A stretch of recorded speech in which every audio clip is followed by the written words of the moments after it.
Welcome back. If you are just joining us, this is INX Prime Live. Remember, we are on your screens every single Monday to Friday between the hours of 6 p.m. and 8 p.m.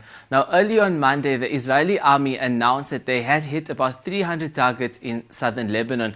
Now, in the ensuing chaos and panic, 182 people have been killed and about 727 more have actually been wounded.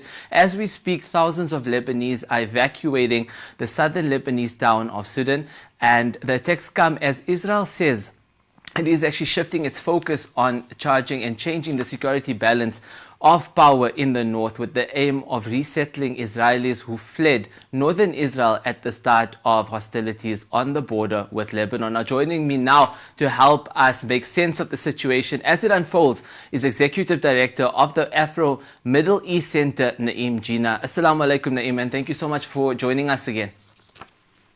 Assalamu rahmatullah.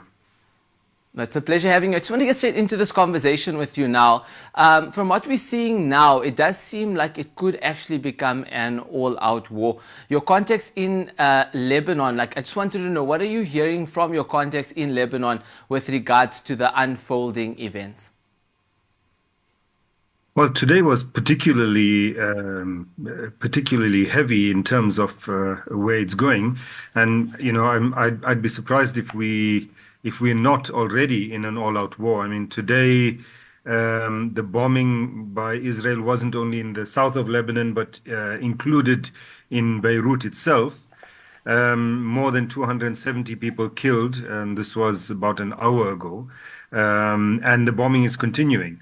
So it's, I mean, it's getting worse from the Israeli perspective. The Israelis are determined now to go into a full-scale war with not only Hezbollah, but I believe that a full-scale regional war.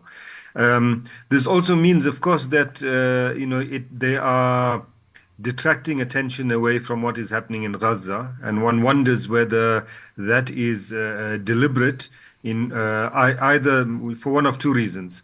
One is that while the attention is focused on the border with Lebanon, that they escalate their massacres in Gaza, or the other possibility that they slowly withdraw troops from Gaza, focus attention on Lebanon, and as we know, Netanyahu has now added an additional goal to his warring, and that is that he wants the return of the Israelis from the settlements in the north, for them to return.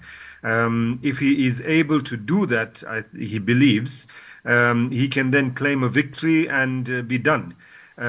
Because he has achieved no victories and hasn't met any of his objectives in Gaza thus far. So this is an opportunity, he thinks, to do that.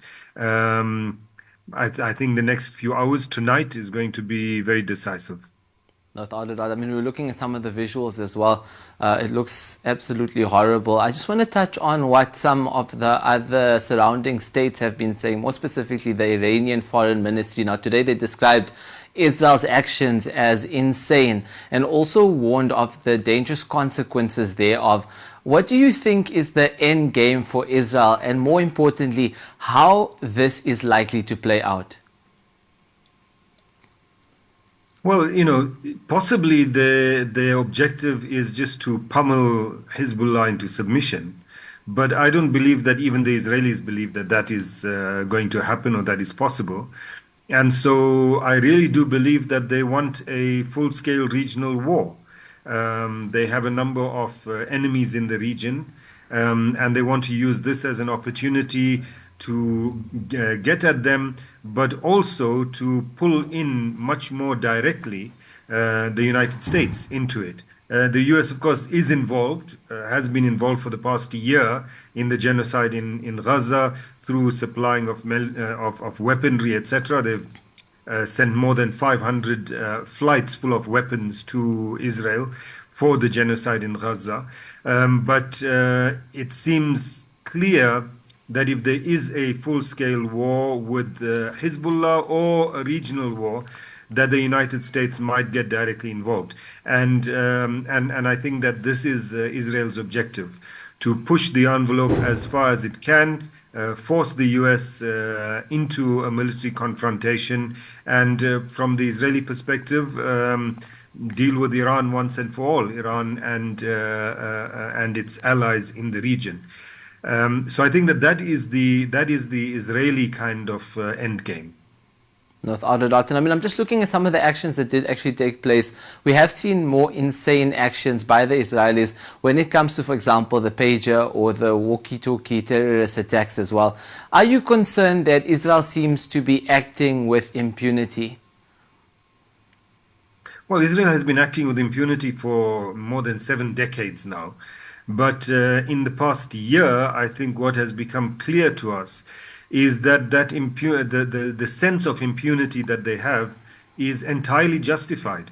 The United Nations Security Council takes a resolution and then doesn't do anything about it.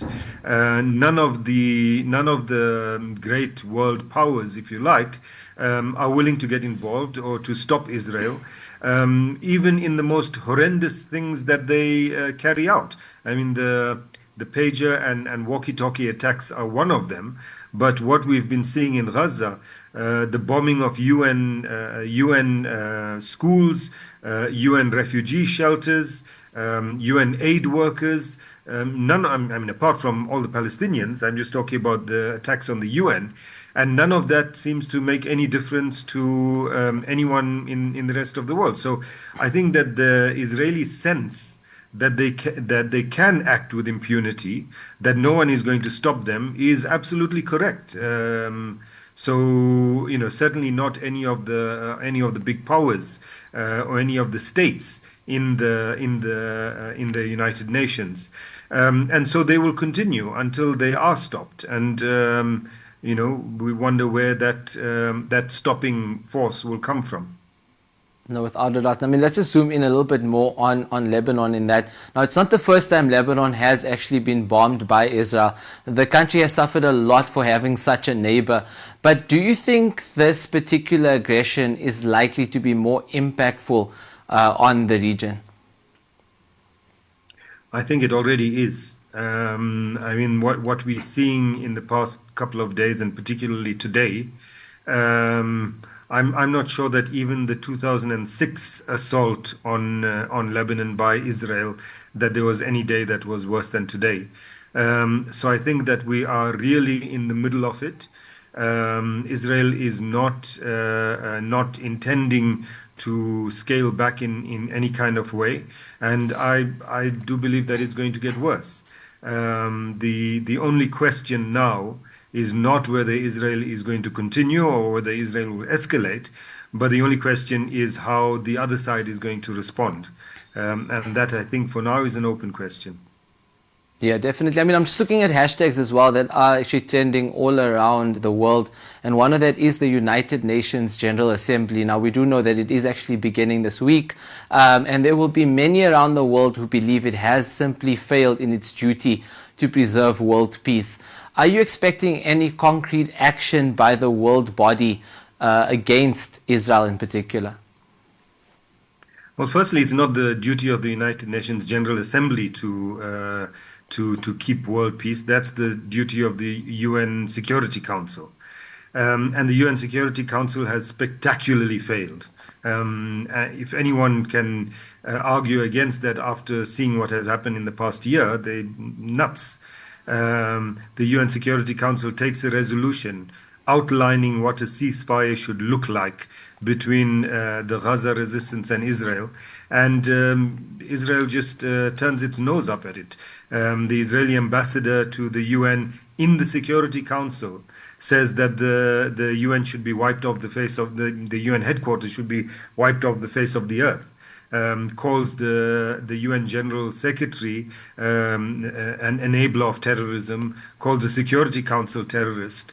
The Security Council has completely failed, and we know why.